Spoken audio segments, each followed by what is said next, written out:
कुमार मंगलम बिरला और उनके धर्मपत्नी का इंटरव्यू टाइम्स ऑफ इंडिया में छपा था।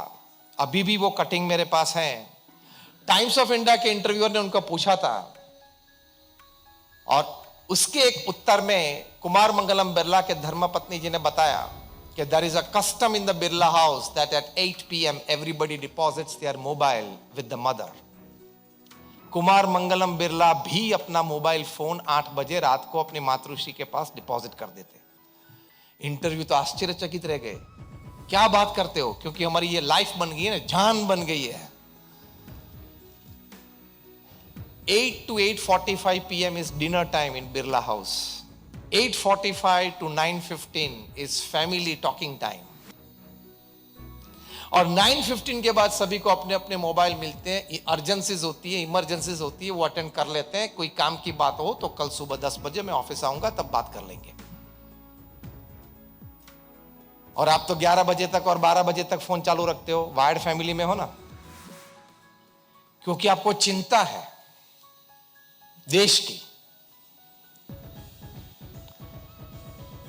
मैं आप पे कोई आक्षेप नहीं डालना चाहता हूं कि आप एंटरटेनमेंट करते हो रात को 10 बजे, 11 बजे, 12 बजे मोबाइल फोन पे नेट खोल के।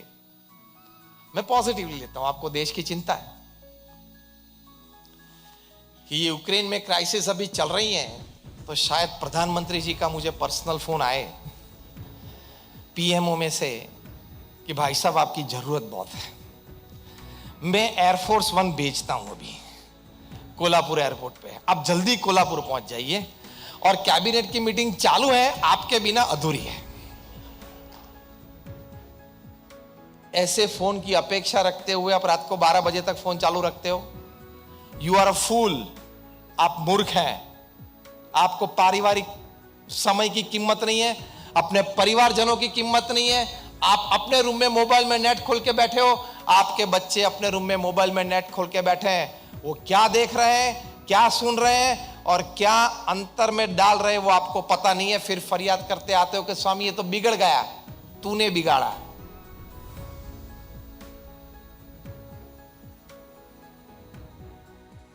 ये वायर्ड फैमिली बहुत डेंजरस है। और बच्चे तो ये चाहते हैं, ये इच्छते हैं, you should have your disciplined cultured control on the gadgets that your family members use.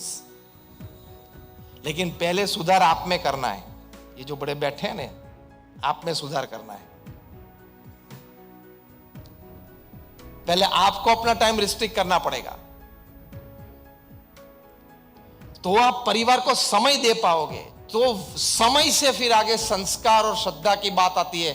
संस्कार और श्रद्धा की बात है, वो फैमिली वैल्यूज है, लेकिन उसके लिए फाउंडेशन में spending quality and quantity time with your near and dear ones, that is more important. हम तो ये मानते हैं घर पे हैं, सब बैठे ही हैं, जाते हैं सब, वही दरवाजा वही खोलते हैं, बैठे हैं, आसपास ही है। ऐसा नहीं, special time. According to Harvard University study, 110 देशों में सर्वे किया गया था, हार्वर्ड यूनिवर्सिटी ने किया था। 1 लाख से ज्यादा परिवार में किया था, दुनिया के 5 खंडों पे। प्रश्न यह पूछा गया था कि what according to you is the greatest joy upon this earth. 67% of the respondents, they said spending quality and quantity time with your near and dear ones whom you love and respect, who loves and respects you, is the greatest joy upon this earth.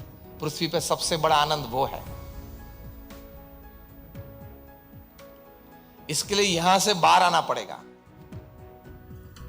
Steve jobs का नाम सुना है? उंगली ऊंची करे।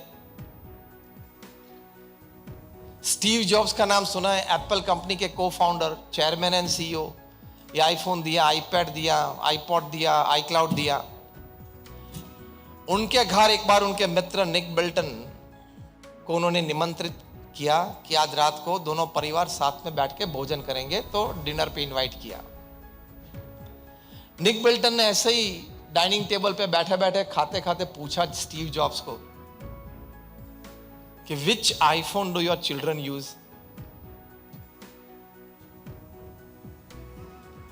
आपके बच्चे कौन सा आईफोन यूज करते हैं? उनकी 13-14 साल की लड़की, 11-12 साल का लड़का स्टीव जॉब्स ने निक बिल्टन को कहा कि आस्क देम, वे भी बैठे थे डाइनिंग टेबल पे, दोनों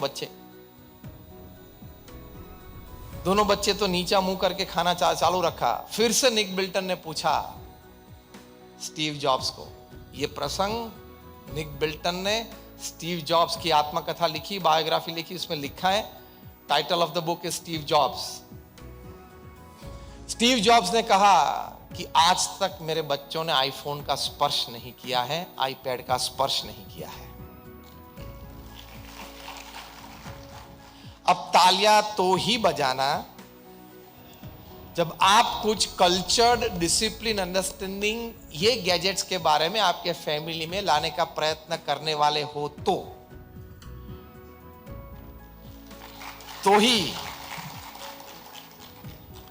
निक बिल्टन ने कहा कि मेरे हाथ में से ऑलमोस्ट स्पून छूट गई कि स्टीव क्या बात करते हो। उन्होंने कहा, स्टीव जॉब्स ने कहा कि मैं और मेरे पत्नी दोनों अपने बच्चों के साथ बैठे और कहा कि देखो आईफोन आपको चाहिए, आपके फ्रेंड सर्कल में सभी के पास है, तो ये रहा आपका आईफोन, लेकिन ये मैंने बनाया इसलिए इसमें ताकत क्या है वो मुझे पता है। जब तक आप मैच्योर एज में नहीं आ जाएंगे तब तक आप इसमें से आपकी पढ़ाई बिगाड़ सकते हो, आप अपना कैरेक्टर बिगाड़ सकते हो, आप अपना भविष्य बिगाड़ सकते हो। हमको नहीं देना ऐसी बात नहीं है, ये आपके लिए लाए हैं, लेकिन आपको ये अंडरस्टैंडिंग देनी है। और हमारी इच्छा है कि आप मैच्योर एज में आ जाए, 17, 18, 19 में आ जाए, तभी आपको देंगे। दोनों बच्चे समझ गए, माता और पिता ने प्रेम से समझाया तो समझ गए, और उन्होंने जब तक मैच्योर एज में नहीं आए तब तक फोन, आईफोन का उपयोग नहीं किया, एक सादा फोन यूज करते थे स्टीव जॉब्स के बच्चे। और आपको ये लगता है कि मेरे लड़के और लड़की 15 हो गई, 16 हो गए, उनको एक आईफोन तो बर्थडे पे देना पड़ेगा।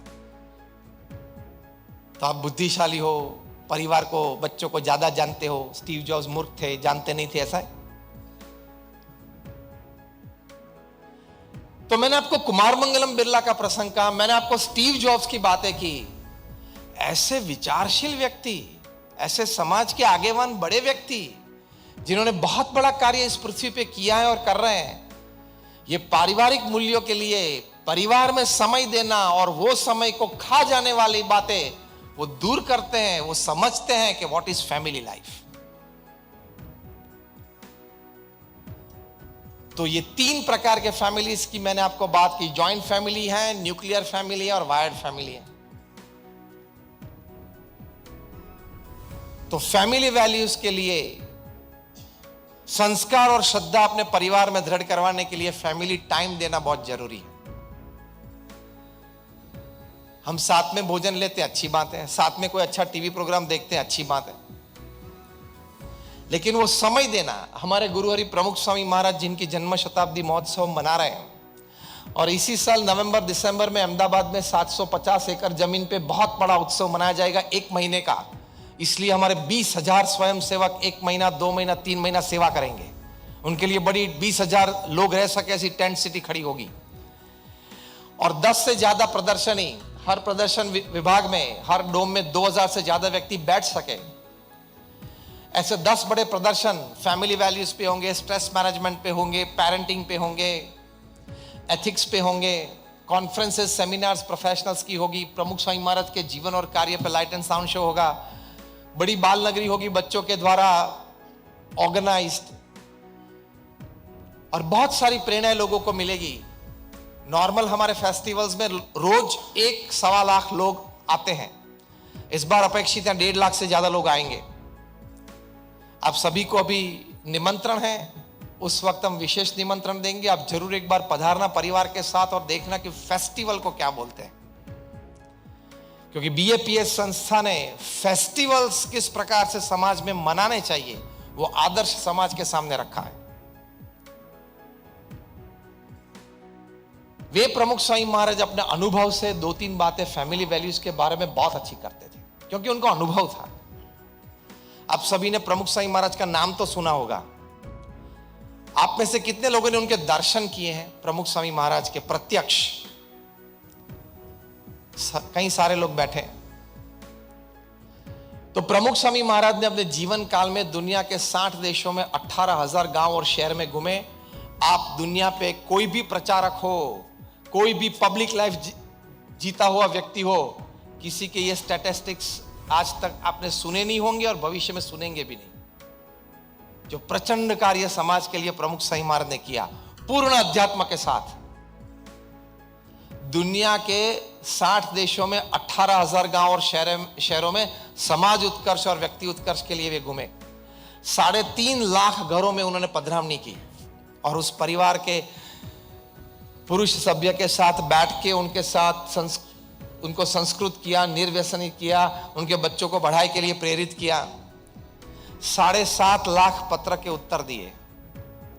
At an unbelievable average of reading and answering more than 70 letters a day without a Sunday for 45 years. कोई कॉर्पोरेट भी शर्म में आ जाए ये स्टैटिस्टिक्स सुन के। इस प्रकार का काम प्रमुख स्वामी महाराज ने किया और 50 साल में उन्होंने 1300 संस्थाएं खड़ी की।